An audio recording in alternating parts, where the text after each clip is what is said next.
welcome to my channel on the best of fantasy. These are the weeks that were, are, and shall be. Let's begin with a little bit very quick news about the Edan trilogy. Thank you to all my readers and to everyone who has reviewed the books. I am eternally grateful to all of you.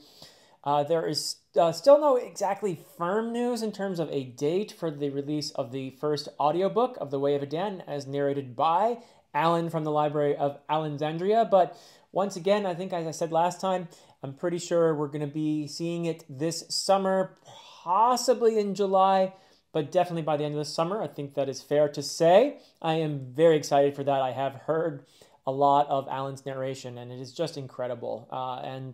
As far as the special edition, now, I've been in talks with The Broken Binding for a special edition, beginning with The Way of Edan.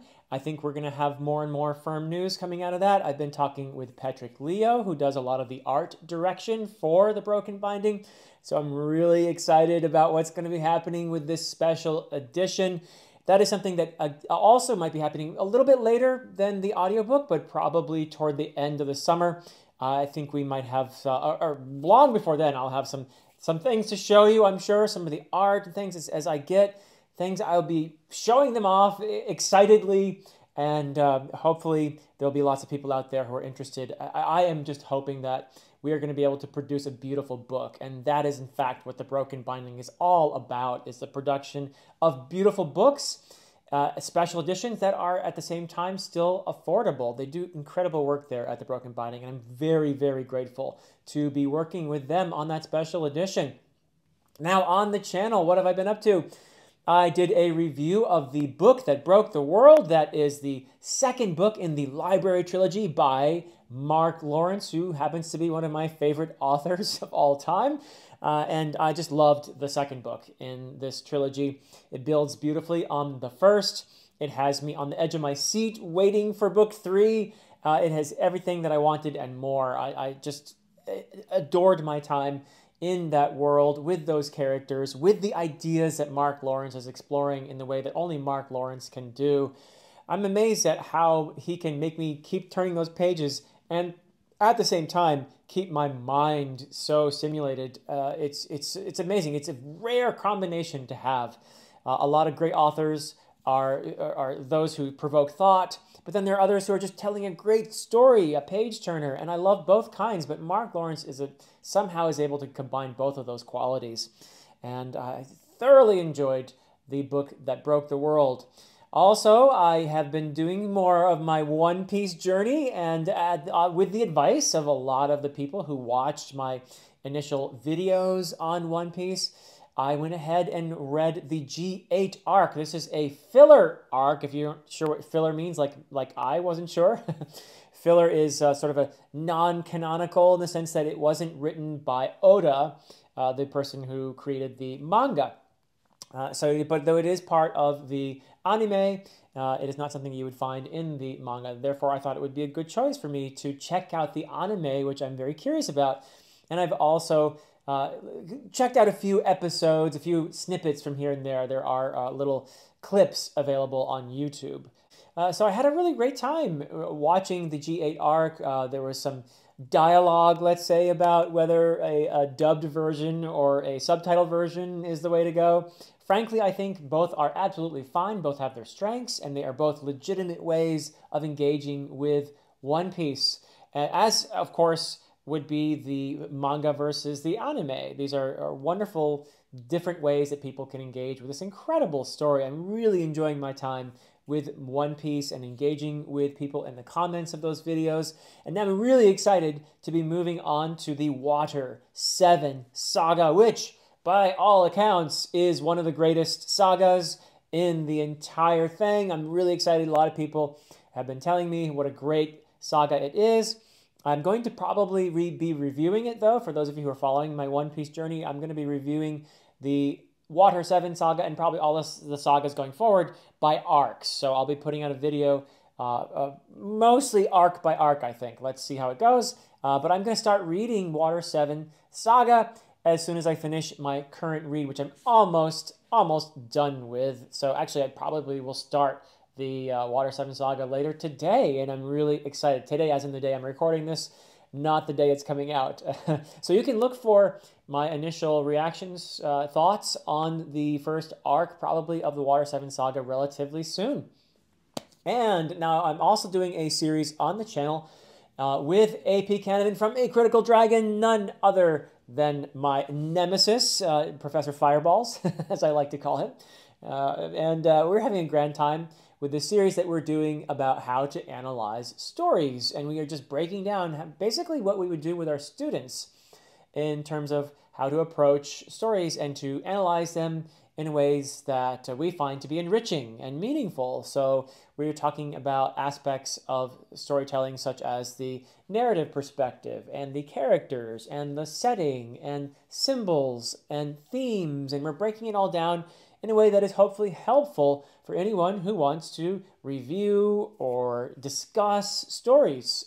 Also potentially useful for authors who are thinking about decisions about what kind of narrator they want to have. What are the strengths of a first-person narrator versus a third-person narrator? Or what are different ways that you can use a flat character in a story? Or how can you incorporate a really powerful symbol in your story? So these are things that we love talking about. Obviously, we have a great time whenever we get together talking about anything literature related or otherwise. But I'm having a great time in this series, and we're getting some really wonderful feedback too from folks who are saying, hey, this is really helpful, thank you. And so that we very much appreciate that sort of feedback. And we're also there for questions. We'll probably do a question answer video at the end of everything where we entertain questions that people have left on the various episodes. So I'm really having fun with that.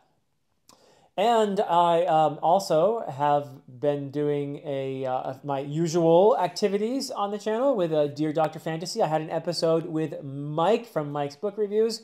Had a blast chatting with him. It was actually recorded the day before he had a tornado hit, and then a little bit later he had a virus from some scammers who took over his channel. So my goodness. I'm glad we were able to fit that in before all those catastrophes were hitting. Mike is all back to normal though now, thank goodness. But we had a great time talking about all things fantasy. He had been my very first guest for Dear Dr. Fantasy. In fact, he gave the series its name, Dear Dr. Fantasy, based on a wonderful song, Dear Mr. Fantasy. Yeah, we had a really great time chatting and just touching base again because Mike is a great friend and I really love chatting with him. Let's see, what else have I been up to? Well, I just alluded to what I've been reading. So actually I finished reading and have discussed with Joanna The Judging Eye. This is the first book in the Aspect Emperor series, which is part of the Second Apocalypse series by R. Scott Baker.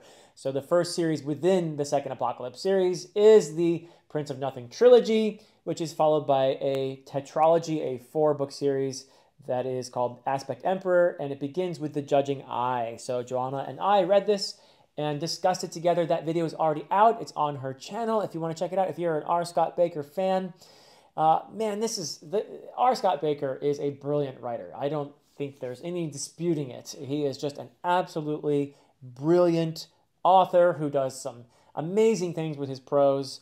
I am fully engaged when I'm reading his writing. I'm amazed at his ability to put a sentence together in a way that is just so compelling. Lots of really wonderful metaphors as he's writing. Just brilliant stuff.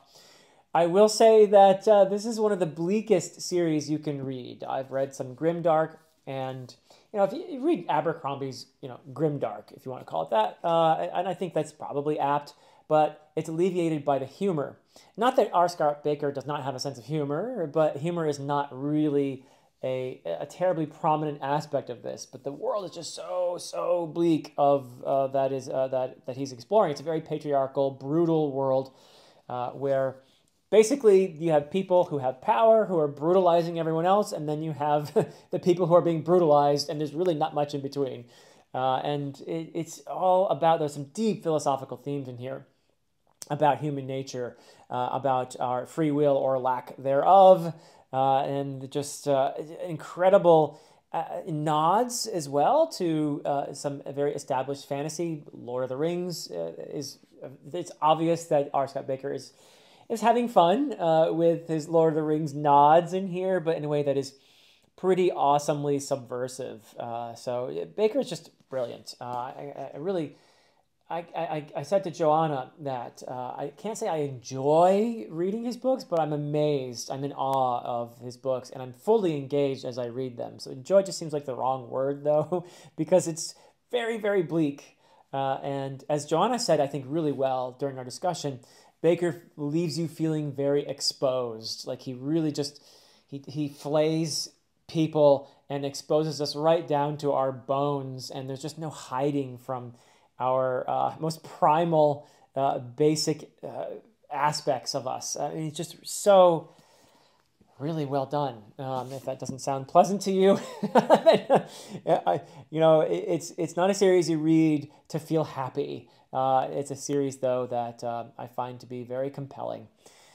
And what else am I doing here? Well, I also have finished The Fall by Ryan Cahill. This was how I started my journey in the Bound and the Broken series.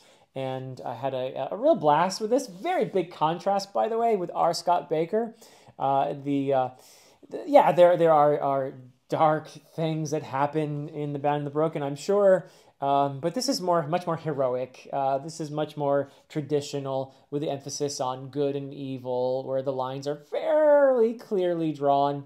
There's nuance in the characters, of course, but you know who you're rooting for in here. Whereas with R. Scott Baker, everybody's so deeply flawed.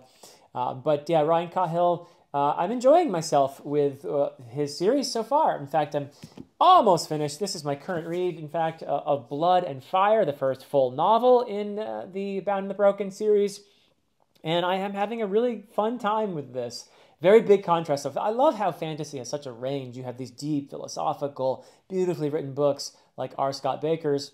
And then you can go back to something like Ryan Cahill's books, which I think if you're a fan of, let's say, John Gwynn's books, especially the early books in The Faithful and the Fallen, or if you love Wheel of Time, or Aragon, if you're a fan of Aragon, I think there's also a fair dose of A Song of Ice and Fire in here. But those are some of the things that I feel like, oh yeah, these are the things I think that Ryan Cahill has read. And there's a pure joy and love of the genre that you can see in these pages. And I think that's wonderful. I have a great time with these kind of stories where I'm just rooting for the heroes and having my love for the genre confirmed every time the characters go to an inn or when they go on their quest type adventure. You have these sort of naive young characters who are booted out of their comfy world.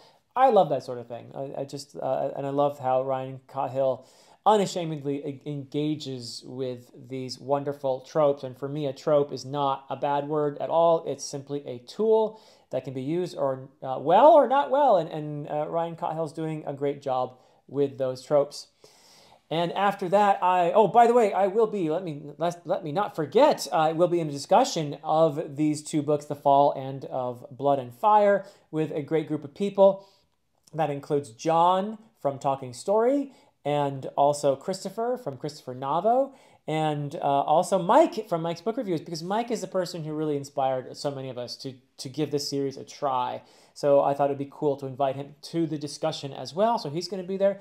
And also Angela from Do Unicorns Read was also going to be in the discussion. However, unfortunately, she is a bit under the weather, so probably won't be joining us for the first discussion, but hopefully will be able to join us later on. So look for that discussion. I will be hosting it on my channel, the initial one, and I'm sure we'll be moving to the other channels as we progress in the series. And after that, I am going to be reading, as I said, just about done with the Blood and Fire. Then I'm going to be picking up the next arc of One Piece and talking about that. I'm reading it digitally, though, so I don't have a book to show you. And also, The Vanished Birds is going to come after that. And this is something I'm reading as part of a wonderful group that we got together, the Quilluminati, which was the brainchild of Brian over at BellTube.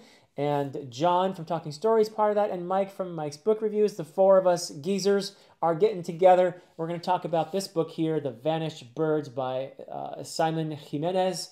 And I'm excited. Actually, I think this is not his more fantasy one. This might be his more science fiction-y one. But I have heard lots of praise, especially from Evie. She Was Only Evie, loves this author, had a great interview with him. But I'm excited to give this author a try. Based on what I hear, I think he's doing a lot of things that are a little bit different and taking some risks with his storytelling. And I'm up for that for sure. So that's going to be fun. Elsewhere on YouTube, I am, of course, as I said already, I'm in these collaborations with AP, with the Analyzing Stories series, and also with Joanna, with our Aspect Emperor read together. And also the two of them and I are still going with our read of Wars of Light and Shadow by Jenny Wirtz. We are on book 6, so that is a book I will be picking up in the month of June, hopefully, and that is Grand Conspiracy I read already. Peril's Gate. Peril's Gate is book 6, and I hear lots of great things about Peril's Gate. So that's coming up. I've also elsewhere on YouTube have done a couple of collaborations with Johan over at Library of a Viking. We did I just really enjoyed this discussion with Johan. He's really good at asking great questions. And I had just a blast talking about Tolkien and why Tolkien has stood the test of time and why Lord of the Rings is such a wonderful read. And you get me talking about that and I can go on and on. So yeah, Johan was a great host for that discussion. And I had a briefer appearance in a video that he made about fantasy being literature, that fantasy is literature. People who look down on the genre and dismiss it wholesale are missing out a lot on some great stories that perform all the functions that literature does for us. And I think it's important to acknowledge that at times. That's really the whole reason why I started this channel, was to essentially assert, hey, fantasy is not just awesome, it's marvelous storytelling that deserves to be explored critically. So yeah, that's why I'm here, essentially. I also was in a great discussion hosted by Josh over at Red Fury Books, basically trying to define what classic fantasy is, what it means. This discussion included myself and Josh and Bridger from the Library Ladder and AP Canavan from A Critical Dragon. That was a blast. I had a really good time talking about that with those gentlemen. And I'm not sure we actually came up with a satisfying definition of classic fantasy, but we had a really, really cool discussion, as you might expect, with brains such as those that belong to those gents. I had a great time chatting with them. And I was also in a great discussion of celebration, let's call it, of Jenny Wirtz's Song of the Mysteries, the 11th book in the Wars of Light and Shadow. This was something that was hosted by John Douglas. And also, he asked me to stream it on my channel, so I did. So you'll find it on my channel as well in the live streams. But wow, what a great time. What a celebration. What an accomplishment. Jenny Wirtz has, this series has been stewing for 50 years. 50 years. More than 50 years, actually. I believe that she got the idea for it came in 1972. So yeah, it's something she's been working on a long, long time. And it is now all finished. Every book in the Wars of Light and Shadow, all 11 of them are out. As I said, I'm on book 6 and looking forward to finishing this monumental series, which I believe, based on what I've read so far, is going to go down as one of the greatest accomplishments in fantasy and in literature. So that's a great celebration of her wonderful, and just to watch Jenny Wirtz herself, she's just such a wonderful person. Even if you're not reading her series, it's a lot of fun to watch her, and she's got so many insights and so much wisdom. So check that out. And upcoming, I have some really exciting stuff. I'm going to be having a Dear Dr. Fantasy episode with Carlos and Yolanda from StoryTube. This is something I'm going to be maybe filming as you watch this even, but I am going to be really, really excited to hear how they fared during their month of Philip. They must be, as I said before, they must be masochists because they decided to read books that I like, and hopefully they have survived that experience relatively unscathed. We shall find out when I sit down with them. and discuss this experience with them. And I'm sure it's going to be a lot of fun based on the two of them. They have a great dynamic between them. And also, they're just one of the great, I don't know if I call them a young channel anymore, the younger channels, I guess, out there. StoryTube, if you haven't checked them out, well, you'll have an opportunity to see them on the next episode of Dear Dr. Fantasy. And I have some other really exciting episodes of DDF lined up in the next month or two as well. People I'm really, really excited to talk to. I'm also going to be in a discussion hosted by me on this channel with Ed and Will over from the Brothers Gwyn. These two were the very first on BookTube to read my first book, The Way of Adan, and I shared it with them because I know that they have grown up with influences that are very similar to the ones that are very important to me, that their father, John Gwyn, what a good dad, that he shared with them these amazing stories and a love for things like the sagas and Old English poetry, and of course the classics of fantasy. So I knew that those two would understand the Adan trilogy in pretty deep ways. So I decided to share the first book with them, and now both of them have finished the entire trilogy. And so it's kind of a full circle moment for me, at least, where I'll be discussing the entire trilogy with the two of them. And I'm really looking forward to that very much because those two have some great insights. They've been wonderfully supportive. And I just love getting together with them as well because we share a lot of the same passions for literature. So yeah, look forward to that. And also I will be continuing with Varsha over from Reading by the Rainy Mountain and AP with our discussion of the Sandman series by Neil Gaiman. Very excited for that. And I will be having a discussion about the book that broke the world with some great people. That's going to be including Angela from Do Unicorns Read, Jared from The Fantasy Thinker, and at least Carlos, maybe Yolanda if she has read it by then, but definitely at least Carlos from StoryTube. And we're all looking forward to that discussion about Mark Lawrence's second book in the Library trilogy. And there's more stuff going on, but I will tell you about it as it gets closer. I'm having a blast here. I want to thank you all for being so supportive, for watching the videos, for subscribing. I always forget to ask people to subscribe. You're supposed to do that, I guess, right? So like and subscribe and all that. But I am grateful for everybody who subscribes and who gives the videos a like. I just feel very fortunate to be engaging with this beautiful community here. So that is it for me for now. Until next time. Oh, and just a quick note, because I had a bit of a brain fart and forgot to mention that SPFBO 10 or Spiff Box has started, and please do be on the lookout for reviews from my team.